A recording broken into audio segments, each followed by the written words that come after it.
राम राम मंडळी, कसे आहात? मग मागच्या व्हिडिओमध्ये मी तुम्हाला सांगितलं होतं या रानामध्ये आम्हाला तीळ लागवड करायची आहे. तर त्या दिवशी या रानामध्ये रोटावेटर करणं चालू होतं. त्या दिवशी रोटावेटर पूर्ण झालं आणि आम्ही ट्रॅक्टरनं सऱ्या पण पाडून घेतलेल्या आहेत. ट्रॅक्टरनं मधामध्ये जे आहेत ते सऱ्या पूर्ण व्यवस्थित झाल्या, पण जेव्हा ट्रॅक्टर कडेने फिरते तेव्हा सऱ्या व्यवस्थित झाल्या नव्हत्या. तर आम्ही या फावड्याने, हे बघा मी तुम्हाला दाखवते, या फावड्यानं आम्ही हे सऱ्या पूर्ण कडेच्या छान असं वडून व्यवस्थित केलेले आहेत. ते तिन्ही ढेले आम्ही पूर्ण सऱ्या व्यवस्थित करून घेतलेले आहेत. खूप परेशानी झाली, पूर्ण दिवस गेला, पण तरीही आम्ही पूर्ण सऱ्या छान व्यवस्थित करून घेतलेल्या आहेत. तर बघा मी तुम्हाला हे सऱ्या दाखवते पाठीमागच्या. हे बघा, हे पाठीमागचं ढेलं मस्त छान अशा सऱ्या पडलेल्या आहेत. बघा दिसतायत ना तुम्हाला? हे बघा मस्त छान सऱ्या पडलेल्या आहेत. हे पाठीमागचे 1, हे म्युबा आहे ते 2 आणि हे बाजूचं 3. हे तिन्ही ढेला आम्ही पूर्ण कडेच्या सऱ्या मस्त छान व्यवस्थित करून घेतलेल्या आहेत. आणि आता या सऱ्यामध्ये कोरड्यावरच तणनाशकाची फवारणी करणं चालू आहे. हे पहा, माझा मोठा भाऊ फवारणी करत आहे. हा सकाळपासून फवारणी करण्यासाठी भिडलेला आहे. हे पाठीमागचे 2ही ढेले फवारणी करून पूर्ण झालेले आहेत आणि आता हे 3 नंबरचं ढेला आता चालू आहे. थोडंसं राहिलेलं आहे त्याचं. सकाळपासून त्यानं जेवण पण केलेलं नाही.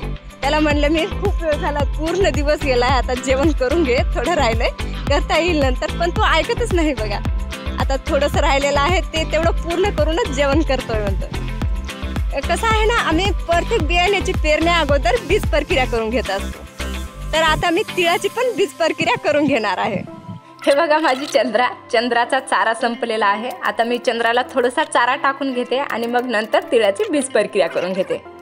तर सर्वप्रथम आपल्याला तिळाची बी टोपल्यामध्ये काढून घ्यायचं आहे. कसं आहे, तिळाची जर बीज प्रक्रिया करून घेतली तर तिळाला किडे वगैरे खात नाहीत आणि तिळाची उगवण क्षमता पण चांगली होते. आता मी हे पूर्ण औषध काढून घेतलेलं आहे, छान मिक्स करून तिळावर टाकून घ्यायचं आणि तिळाला छान हळूहळू चोळून घ्यायचं आहे. जास्त चोळायचं नाही, हळूहळू चोळायचं. आणि आता हे तीळ पेरण्यासाठी तयार झालेले आहेत. हे बघा, हे खत आपल्याला ते तीळ पेरण्या अगोदर पूर्ण सऱ्यांमध्ये खत शिंपून घ्यायचं आहे. आणि आता हे टोपल्यामध्ये तीळ घेतले आणि त्याच्यामध्ये शेणखत टाकून घेतलेलं आहे. शेणखत याच्यासाठी की आपण जर तीळ शिंपले तर ते तीळ जास्त दाट होतील, त्याच्यामुळे आपल्याला हे शेणखत मिक्स करून घ्यायचं आहे. शेणखताऐवजी तुम्ही रेती किंवा माती सुद्धा वापरू शकता. आता मी हे शेणखत आणि तीळ छान मिक्स करून घेतलेले आहेत आणि आता हे सरीमध्ये हळूहळू छान व्यवस्थित शिंपून घ्यायचं आहे, जेणेकरून तिळांमध्ये गॅप राहणार नाही. ज्या सऱ्या पूर्ण शिंपणं झालेल्या आहेत त्या सऱ्यांमध्ये पाणी सोडून दिलेलं आहे.